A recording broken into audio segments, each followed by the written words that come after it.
Are you proud to be a Floridian? Would you have rather have lived during COVID under Cuomo in New York? Are you glad that we in Florida stood up to people like Dr. Fauci?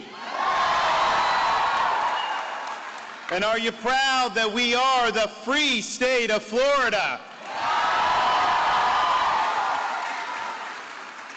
It's so great to be back. This is such a wonderful convention. I agree. I don't think anybody does it better anywhere in the country. And part of it is because the state of Florida has really embraced the importance of education and the fundamental role that parents play in the education of their own children. And we can sit here and we'll talk about a lot of those issues that go into that.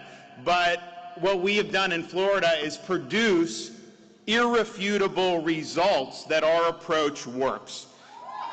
Florida was just ranked #1 in education by U.S. News and World Report when the nation's report card reported the first post-COVID test scores, the only thing all 50 states do. Florida came in 3rd and 4th respectively in 4th grade reading and 4th grade math. We ranked #1 in education freedom. We ranked #1 in parental involvement in education.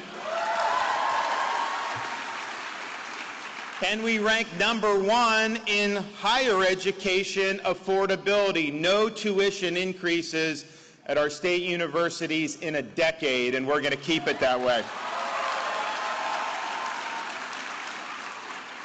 And part of the reason we were able to do that is because while we embrace homeschool parents and provide more support than any state, we also understand that's not something every parent can do.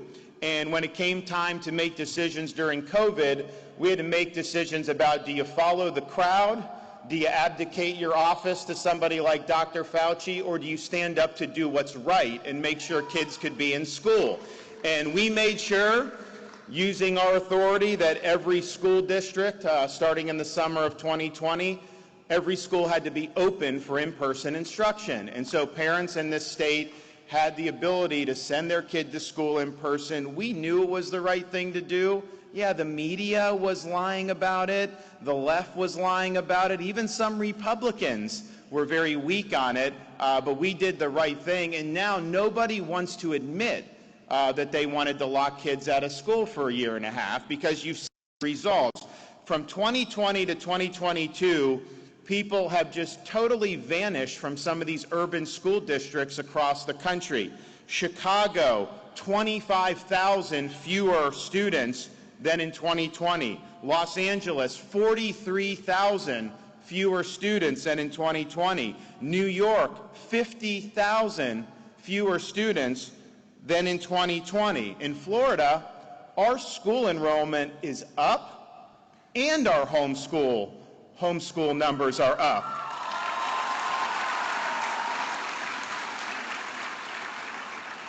But you think of a place like Chicago, these kids, you're more likely to get shot than you are to get a world-class education in some of these places. What they are doing has been totally destructive, and I think back to COVID when a lot of these school unions were doing everything they could to keep the kids locked out of school. They were trying to say it was too dangerous, and yet in May, this is 3 years ago, late May of 2020, they started to do George Floyd protests.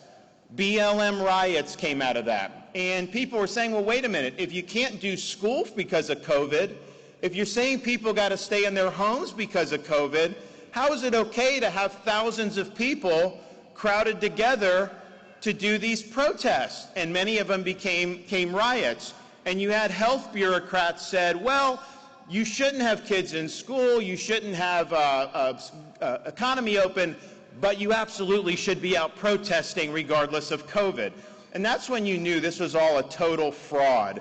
They were using political ideology, and they were trying to control